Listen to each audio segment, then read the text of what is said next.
for the past 10 years has allowed every inch of my private life to be seen on YouTube. Turning my home into an indoor water park, surprising people with cars, money, and even retiring my parents might seem like an awful lot of harmless fun. But there's some secrets that I've kept from you that will absolutely blow your mind. Yes, you heard me right. Secrets. I kept these away from you to keep you smiling.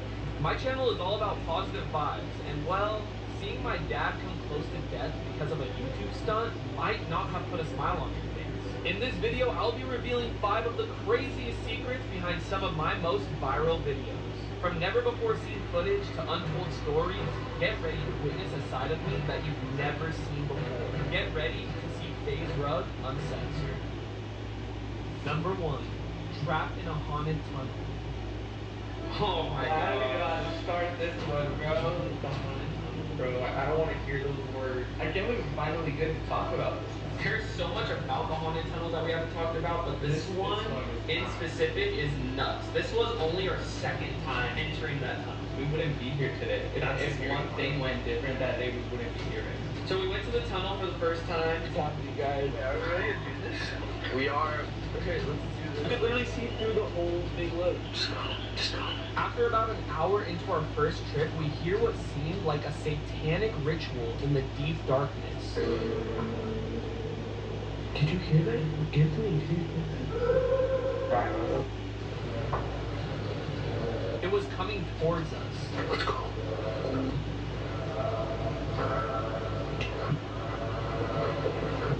Anthony, let's get out of here. Made it out alive, made a banger video, terrifying. Of course, people want a part 2. We were very hesitant on it because the first time was scary. I was. The amount of times you guys all know this too of me saying, this is the last time we're going to the tunnel, I went like 100 times after. The second time we went, I was saying my final goodbyes to my family. My mom was begging me not to go before that, but I'm like, hey, like I just gotta do it. I didn't tell anybody else going there. Your mom used to call me and tell me like, don't take everything to the tunnel, please. We were this close from never being seen again from that tunnel. Dude, stop. What's up, man? Again. Oh, no. Anthony's boots, they're so funny. They look so funny. Right, to go. I just got 10 times more scared right now. Anthony, we're not going in there. We gotta spare ourselves. I'll go from here. Hey, no, there's no way. No oxygen, bro. It gets thick when you start walking like 30 minutes in, you start like, you try to drag a breath, but it's like you're breathing through a straw. Exactly. Can't we just breathe fresh air when we get out of here? I mean, if we get out of here. We wanted to obviously go further than the first because the video would just be the same. So we tried pushing our limits and tried going to the very end of this tunnel, passing by multiple twists and turns with the hopes of reaching the end, if there even is one. FaZe Rug. Right. Don't do that. Okay, bro. I actually thought you were... I thought you were serious. I heard the click. Wait, holy... Stop, dude. Stop. They're spray paint right now. Just think about that. A tunnel with only one entrance, no one knows where the exit is. We don't know if it travels to freaking Canada. We tried finding that out. We had no idea how far we had to go. We've never been to the end before. You also lose track of time. You have no idea if it's daytime or nighttime outside. Sometimes we'll go into the middle of the day, come out and it's just pitch black. Completely dark. And another thing that's important to know is you have 0 service in the tunnel. Oh my gosh, I can't forget the scariest thing. I hate talking about it. I get anxiety. I get the worst anxiety, bro. And we can do crazy stuff. So we're walking in the tunnel. Every like 10 minutes, there's a thing at the top that you can escape from with a ladder. Every third one is big enough to escape from. Well, they're over my way. I think it's this. Brian goes, bro, we haven't seen one in like 40 minutes. Like we were walking and seeing the same thing, like as if we were trapped in some like circus, bro. Like a dream. It was a dream. And I remember like we're talking to each other and then it just hits me. I'm like, oh my gosh, he's right. We haven't seen that like exit. So we're talking to each other. We're also recording. We feel like we've run out of water. I'm thirsty, bro. When you're breathing that heavy, like almost toxic air, you just want to drink something. We always have water. It's only our 2nd time, so we didn't have that much water. we try to forget about all the creepy noises, the toxic air, and the water filled with unknown items possibly containing diseases. The water gets deeper, but we continue forward. Are we going through it? No. Yeah. Wait, this is hella deep. Huh? If I drop my camera? Anthony, no, I don't think we should. We're crazy. We're crazy. Now we're kind of freaking out, okay? We're in very deep. We start recording each other, we're talking, we're kind of moving around. Do you remember what happened, dude? Oh my god, we forgot which was the front and which was the back.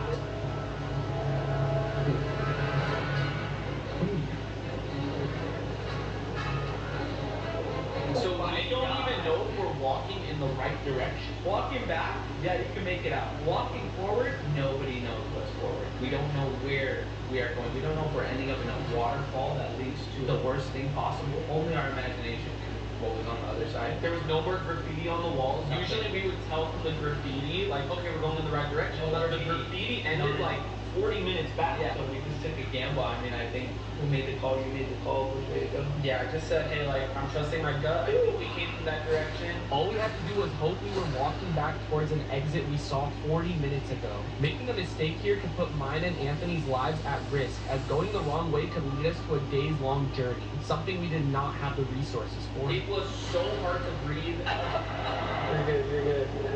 I pulled my phone out, trying to call my mom, trying to call someone. No service, no signal, no water. You really go crazy. You're hearing the same thing. It's the same exact visual image for 2-3 hours straight. You don't have no more water. You don't have cell phone service. Your body can't help but think of the worst. I just start thinking what my mom is thinking. Are we gonna make it out? Are we gonna make it out? Are we gonna be on a news headline? Is anyone ever gonna find us? Bro, so many things are going through our mind, and in that moment, like, you can't panic. You have to try to actually, Your body goes in that mode. Yeah, we just were like, at this point, let's walk and let's hope. And that's exactly what we did until we found, like, finally, like, a sewer hole. Like, it was so thousands of spiders on the ladder. My biggest fear is spiders. Thousands of baby spiders. That should tell you how scared I was. You have to overcome it. You have to overcome it. After hours of walking, we finally find an exit. The only thing that determines if we make it out alive is a tiny hole the size of a shoebox. Regardless, we had to try to get out of there. Okay, you turn right and do that. You turn right. Sure. I don't think you could.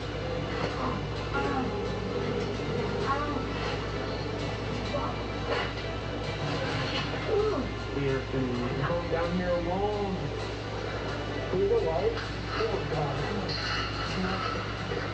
Watch it down there right away. Start this because I'm down here alone because Anthony went through that hole. Oh my god, okay, here. I'm coming. Oh my god, I can't see. Use your camera. Take it if you can. Use your camera. And then here's mine. Go. I'm gonna have to pull you out.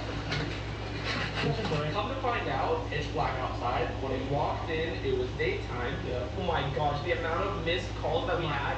My mom, Brandon, my dad, your parents, your sisters. The cops were called. It was the most, like, when I answered my phone, it was like my mom's voice. She started crying. She believed that she knew I was alive. She thought the worst happened. Gosh, are you just cool looking out here? I was down there alone. I know service I did that.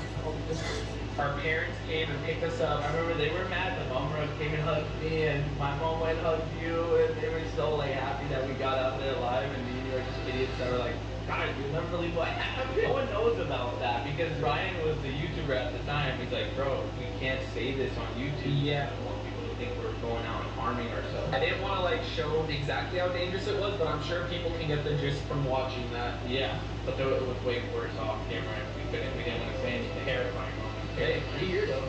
We are. Let's go.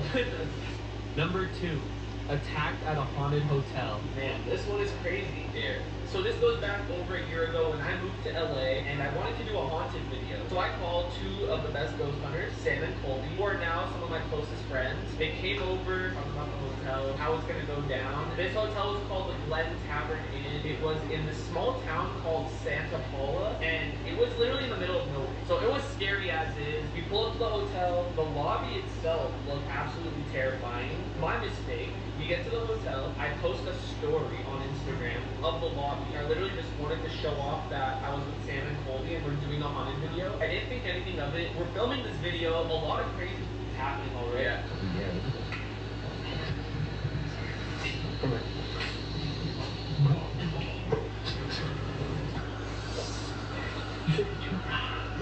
We were just getting ready to do the Estes method, which is the closer to every haunted video where we actually try to contact the spirit. We're all sitting in the hotel room, we're gathered around in a circle, sitting on the bed. And this was like to finalize everything. Okay, Exactly. like, we're gonna talk to them directly. We're trying to talk to spirits, and then you start hearing FaZe Rug coming from outside of the hotel.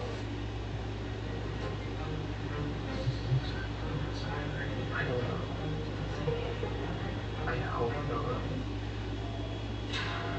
And the sight that we saw when we pulled the curtain, Bro. there was hundreds of people outside of the hotel, and I'm not talking just standing there, shooting fireworks into the sky, Oh my god. cars doing donuts. I don't look.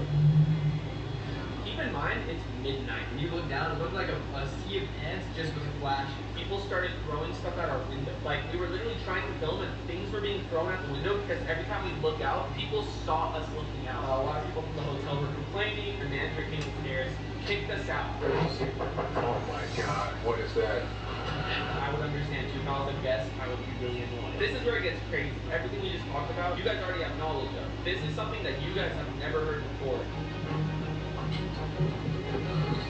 Oh man, I appreciate you though, man. We're in the lobby, there's 2 cops downstairs. We look outside, there's hundreds of people outside. They know we're leaving. Felt like a stampede was about to go on. So envision this, hotel, group of people, car. I asked the cop, like, hey, can you please escort us to the car? Like, I'm really scared. And they're like, unless someone physically harms you, we can't step in. It just felt like a free-for-all at that point. I'm Seriously. like, the cop walks us outside, and as soon as we get to the fans, he's like, go ahead, good luck. There's people screaming, going crazy, like they were like stampeding. I see flashes. It's very dark. Every time I blink, it's something new in front of me. People yelling my name. And then I feel someone put me in a headlock.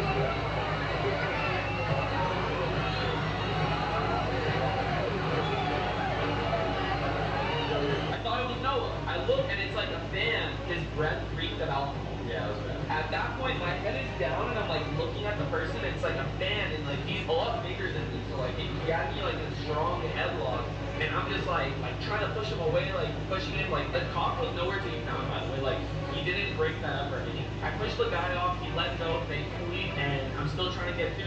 We finally get to Noah's car.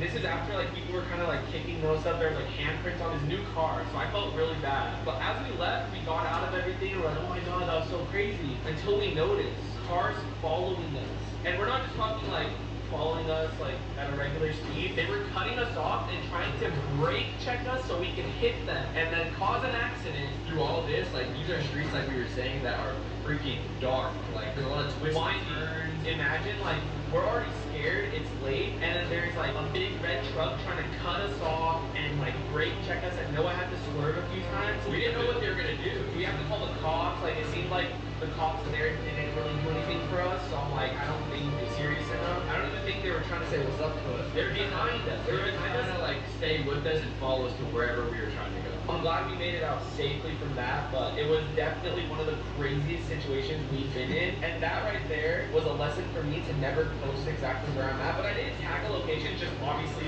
one person's like, hey, that's that hotel. The word spread. Word of mouth.